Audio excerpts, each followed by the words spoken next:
Irene Montero, muy buenas noches. Candidata Podemos, estará en el debate, como usted contamos, ¿no? No lo dudes, por supuesto que sí. Pues y gracias por organizarlo a la televisión pública. Pues muchísimas gracias y gracias a ustedes por estar aquí. Se dice que Europa, se lo comentábamos antes al candidato de Ahora Repúblicas, se juega mucho sus valores, su convivencia, gusten unos más, gusten menos otros, pero en un momento de tensión política se habla de en varios frentes el avance de ultraderecha. En el contexto en el que vivimos, en el que vive Europa, ¿qué es lo que propone Podemos? Bueno, tienes razón. Europa se juega a seguir siendo, como es ahora mismo, una sucursal de guerra de los Estados Unidos y una apuesta y un consenso bélico de aumento de gasto militar y de vender la guerra como algo inevitable y no como lo que es una decisión política. Se juega o ser esa sucursal de guerra o ser una potencia de paz y, por tanto, también de derechos humanos, porque la gente tiene que tener clara una cosa: la guerra es asesinar personas, pero la guerra también es que aumente la desigualdad, la guerra es que aumente la emergencia climática. No vamos a poder hacer frente a los retos climáticos en un contexto de guerra, que al contrario los acrecienta, y la guerra, bueno, lo estábamos viendo en esos titulares, va a ser la excusa para que al corazón, al centro de mandos de la gobernabilidad europea se incorpore a los reaccionarios, ¿no? A los que niegan el cambio climático, a los que niegan la violencia contra las mujeres, a los antiabortistas. La guerra va a ser también la excusa para imponer recortes, para decir, y a España le corresponden 15.000 millones, nada más y nada menos, el presupuesto de dependencia. Por tanto, se juega paz y derechos. En la primera pregunta usted me pone ya la guerra como el tema fundamental. Ahora estamos en guerra en Ucrania. ¿La alternativa cuál es? Digamos, Ucrania quiere defenderse. Rusia está atacando. Llevamos pues 2 años y pico de guerra. ¿La solución cuál es? ¿Dejarlos como están y que, digamos, de alguna manera Ucrania pueda sortear la situación de otra manera? ¿Qué otra manera hay para impedir que Rusia devore a toda Ucrania que apoyarla? ¿Cuál es la propuesta en este terreno de Podemos? Fíjate que mucha gente, yo creo que lo que se pregunta es ¿qué hemos ganado en estos 2 años en los que el señor Borrell, por ejemplo, nos decía que las guerras se ganan en el campo de batalla? Nada menos que el jefe de la diplomacia europea diciendo las guerras se ganan en el campo de batalla. ¿Quién está mejor? ¿Quién se ha beneficiado de estos 2 años de guerra? ¿Ucrania? No. Putin está mucho más a gusto ahora. Putin tiene ahora muchos menos argumentos para negociar la paz de lo que tenía hace 2 años. Y Estados Unidos y el complejo militar industrial de Estados Unidos, que se está forrando a costa de la guerra en Ucrania y del genocidio en Palestina. Y también de que estemos aumentando los europeos la dependencia energética de las empresas estadounidenses. La guerra no se va a parar con más guerra. La guerra se para con acuerdos de paz, que no es una rendición a quien invade otro país, no es una rendición a Putin. Claro que Putin es responsable, pero no nos olvidemos de quién tiene intereses aquí. ¿Quién está ganando con esta guerra? Putin, sí, y también Estados Unidos. Por tanto, Europa tiene la responsabilidad de apostar por la paz, no por hacerle el trabajo sucio a los Estados Unidos, aumentando el gasto militar y prolongando una guerra que no está permitiendo nada bueno hacia Putin. Al contrario, le está permitiendo estar más cómodo de lo que estaba hace 2 años. Pero ¿no cree que si esa tesis, digamos, tiene éxito, si se deja de abastecer de armas o de defensa a Ucrania, la negociación va a ser Putin? ¿Para qué voy a negociar si os voy a merendar? No, eso es lo que está diciendo ahora. No, hasta ahora no ha podido merendarse toda Ucrania. En contexto de guerra. Bueno, la guerra no ha terminado. Con guerra solamente hay más guerra. Y Putin, después de 2 años de guerra, se ve con menos argumentos para sentarse en una mesa de negociación de lo que tenía antes. El propio presidente ucraniano ha tenido que suspender una visita a España porque la situación en el frente es muy complicada para Ucrania. Pero en todo caso, yo creo que aquí hay una cuestión que todo el mundo puede entender. ¿En qué mundo queremos vivir? Es que estas también, más allá de estas elecciones, pero también el momento político, es para preguntarse las cosas más básicas que han dejado de ser normales. Hay una cuestión muy básica que es ¿en qué mundo queremos vivir? ¿Queremos vivir en un mundo en el que se salta la ley, el que se salta la norma internacional, el más fuerte, un genocida como Netanyahu, puede triunfar y queda en la impunidad? ¿O queremos un mundo en el que se impongan las reglas de la democracia, de la paz y de la resolución negociada de los conflictos, que es lo que la humanidad acordó después de la Segunda Guerra Mundial? Solo una cosa, el que se saltó las normas, aparte de Netanyahu, es Putin. Entonces, si no le haces frente a Putin, estás diciendo que él pueda con todo. Insisto, Putin con la guerra, con la prolongación de la guerra, está más cómodo ahora que hace 2 años. Quien está más cómodo ahora que hace 2 años es Putin y también Estados Unidos, cuyo complejo militar industrial está ganando una millonada a costa de que toda Europa les compre armas, y también con que sus empresas energéticas estén ganando millones porque los europeos estamos aumentando nuestra dependencia energética de Estados Unidos. Las cifras están ahí para verlas. Yo creo que la gente tiene que entender que las guerras son decisiones políticas. Netanyahu no podría estar haciendo lo que está haciendo desde hace 7 meses, ese genocidio, si no fuese por el apoyo militar, político de Israel. Y en el caso de la guerra de Ucrania, el camino es la paz. La forma de pararle los pies a Putin es la negociación de la paz, el uso de la diplomacia para conseguir un acuerdo de paz. Pero con Putin yo no sé si, para Ucrania.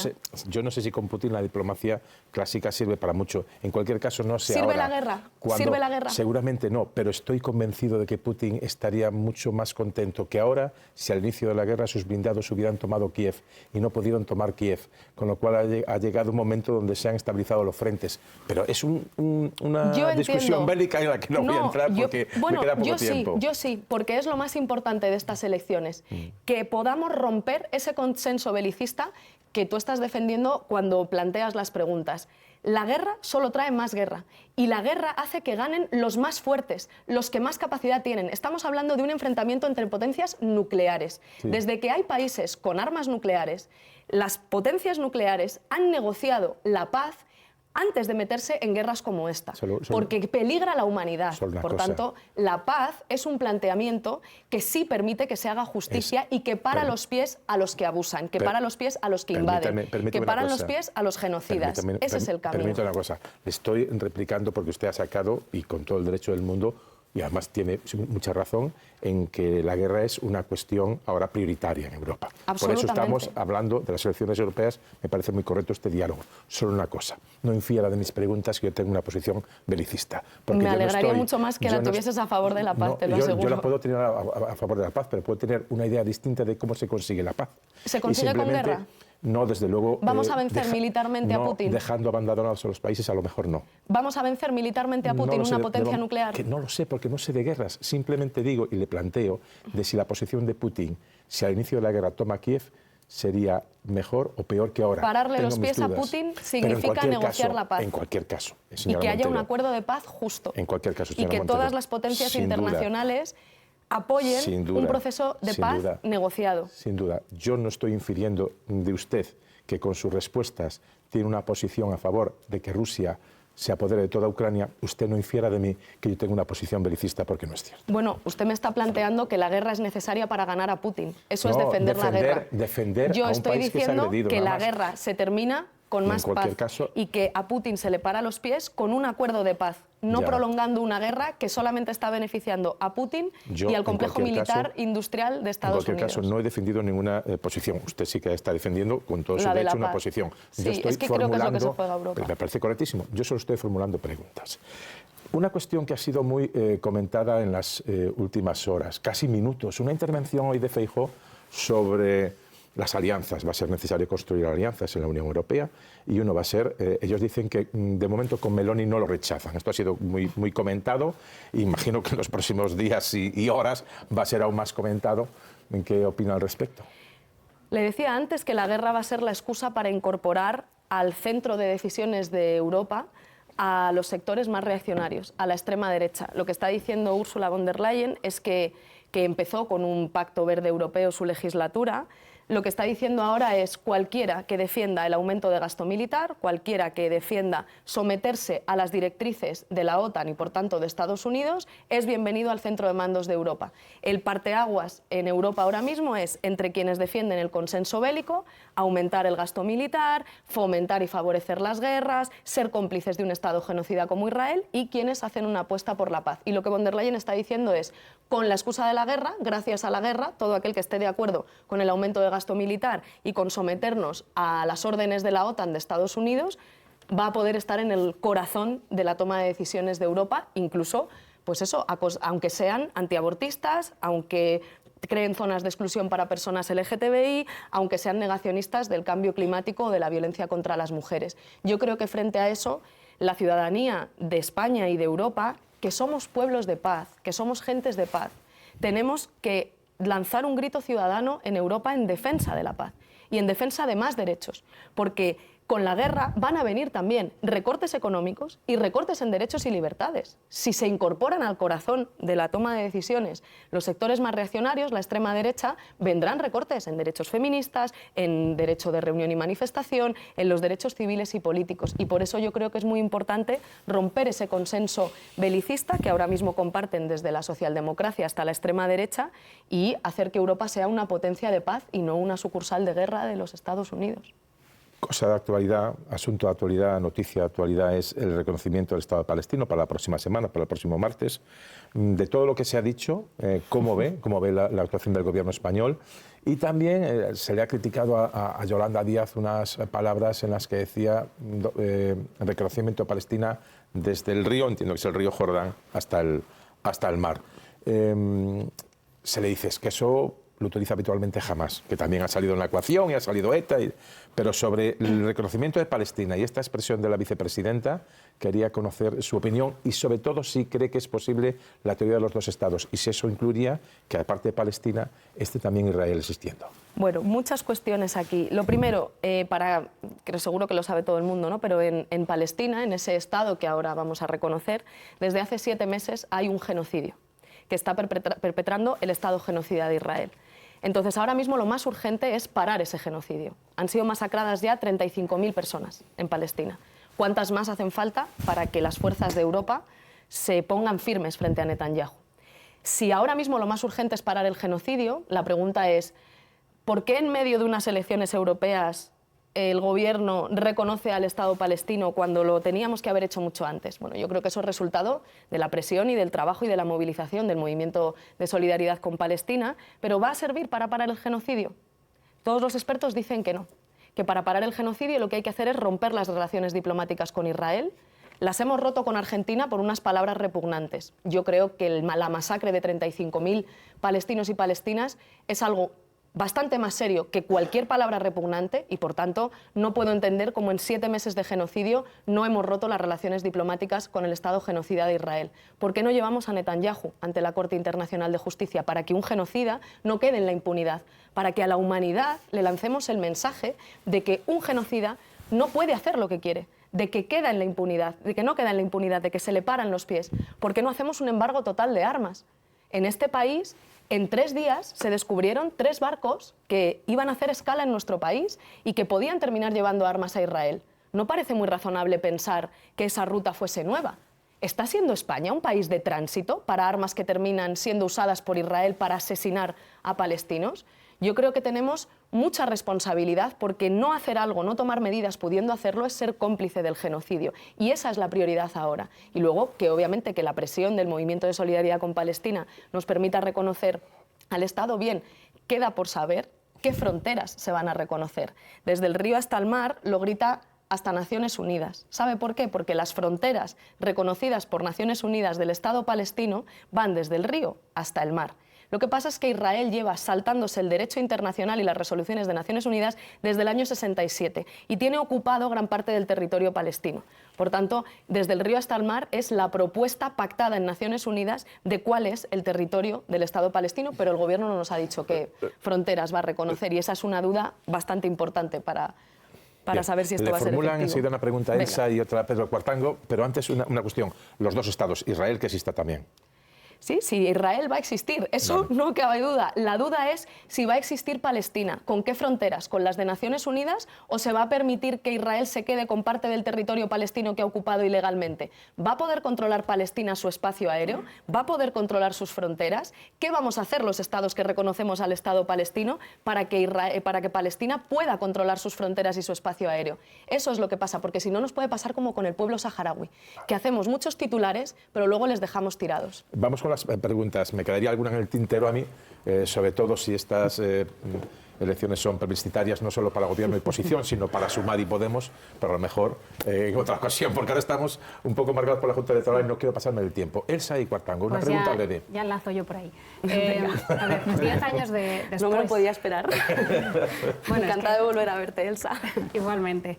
Bueno, han pasado 10 años justo desde que Podemos irrumpe en las elecciones europeas, precisamente, ¿no? Y 10 años después el espacio a la izquierda del Partido Socialista vuelve a presentarse dividido a unas elecciones, en este caso las europeas. Las encuestas dicen que usted puede sacar un escaño en el Parlamento Europeo, por lo menos, y me pregunto, ¿después qué, no? Después de este ciclo, en las europeas, ¿cuál es su propuesta para el espacio a la izquierda del Partido Socialista? Porque vemos un bloque de la derecha al alza y está claro que en unas generales la división penaliza. ¿Usted es partidaria de volver a intentar una confluencia con Sumar después de este ciclo o lo da por perdido? Lo primero, en estas elecciones no se pierde ningún voto. La circunscripción es única y, por tanto, no penaliza que haya muchas fuerzas que se presentan. Son las únicas elecciones en España en las que la circunscripción es única, así que cada uno y cada una vote a quien quiera, porque en este caso no se pierde ningún voto. Lo segundo, sobre lo que preguntabas, efectivamente, nosotras estamos siendo muy honestas. En Europa nos jugamos la paz y los derechos. En España nos jugamos cosas también. Nos jugamos volver a poner en pie una izquierda que sea capaz de transformar, no de hacer titulares, de transformar. Y eso es un reto importante. Después de 10 años en los que la izquierda ha llegado más lejos de lo que hacía décadas y hemos conseguido que pasen cosas que nos decían que eran imposibles, como la subida del salario mínimo, o la ley trans, el impuesto a las grandes fortunas o la ley de vivienda, otra vez parece que se refuerza el bipartidismo. Bueno, pues si el bipartidismo se refuerza para que no cambie nada, para volver a una situación en la que no cambia nunca nada, aunque haya muchos titulares, la izquierda de este país se tiene que volver a poner en pie para poner en pie una fuerza política que sea capaz de transformar y que tenga la voluntad de transformar. Y eso es lo que nos jugamos y lo que vendría después o lo que yo quiero que venga después. Consumar también, ¿no? Con una confluencia. Hay muchas formas de colaborar, hay muchas formas de trabajar. Nunca me hacen esa pregunta sobre si pactaríamos, por ejemplo, con el Partido Socialista, con el que hemos gobernado.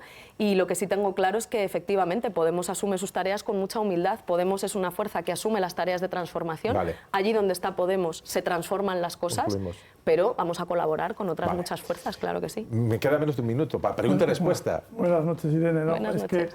Que hace unos días Yone Belarra anunció una ley para regular el sector de los medios de comunicación.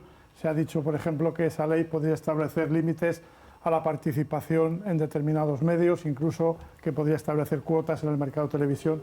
Me gustaría saber cuáles van a ser las líneas maestras de esa iniciativa legal. Yo te quiero hacer una pregunta. Si un periodista publica una información falsa sabiendo que lo es, ¿qué es eso? ¿Periodismo o corrupción? Eso sería mentir, pero yo es que creo en la libertad. Creo que las ¿De personas... mentir? No. Porque eso va contra el derecho a una información yo veraz. creo que mi papel no es polemizar con usted, pero yo creo que en España existen límites que son el Código Penal y el Código Civil. Es decir, y la libertad siempre comporta abusos, el ejercicio de la libertad. Pero yo creo, porque además yo empecé a trabajar en el franquismo y creo en la libertad y creo que es mejor que exista libertad en los medios de comunicación, aunque puedan existir determinados excesos. Acabamos ya. Pero bueno, me gustaría que yo no quería polemizar. Yo lo que Usted digo me ha es que en preguntado. este país hay un jefe de un medio de comunicación, que es Antonio García Ferreras, que todo el mundo ha podido escuchar unos audios en los que dice: es muy burdo, pero voy con ello. Sé que una cosa es mentira, pero la voy a publicar para hacer daño a una formación política. Eso no es periodismo, eso es corrupción y tiene que quedar regulado no por nada, sino para garantizar un derecho fundamental de la ciudadanía, que es el derecho a recibir una información veraz. Y para eso vamos a tomar la iniciativa en el Usted tiene Parlamento. todo el derecho de decir, vamos, faltaría más. Si nosotros analizamos a los políticos muchas veces, pues también debemos ser analizados. Usted lo ha hecho conmigo, lo hace con Ferreras, entiendan que yo lo puedo aceptar conmigo perfectamente. Si quiere hacerlo con Ferreras también, simplemente que entienda que para mí es incómodo que alguien que está en la competencia... Más incómodo es que publiquen una información falsa sabiendo que lo es para hacer daño. Pero por supuesto. Y mira que eso aquí, sí que es más incómodo, pero no para mí, sino para la democracia. Pero le puedo democracia. asegurar que en este programa de ese asunto no sé otros espacios. En este nos hemos ocupado exactamente de eso. Y de los No he bulos, dicho lo contrario. y los bulos que hay sobre ustedes y cómo cuando se desmiente el bulo no sale. Eso lo hemos comentado siempre. Simplemente que sepa que si está usted atacando a alguien que es de mi competencia, yo me siento un poco incómodo. No es un ataque, no es un ataque, Bueno, Xavier. cariño no ha sido. No, he descrito una realidad, que es que hay un jefe de un medio de comunicación que todo el mundo ha podido escuchar unos audios en los que dice que va a publicar una mentira sabiendo que es mentira. Yo creo que eso en nuestro país no se puede permitir porque la información es un derecho de la ciudadanía. Pues Irene Montero, muchísimas gracias por estar gracias. aquí en la televisión pública y esperándola ya en el debate que va a ser el día 6, me parece. Venga, ¿no? Para pues cerrar el la día 6 campaña. nos vemos. Muchísimas gracias, muy buenas Gracias. noches. Buenas noches.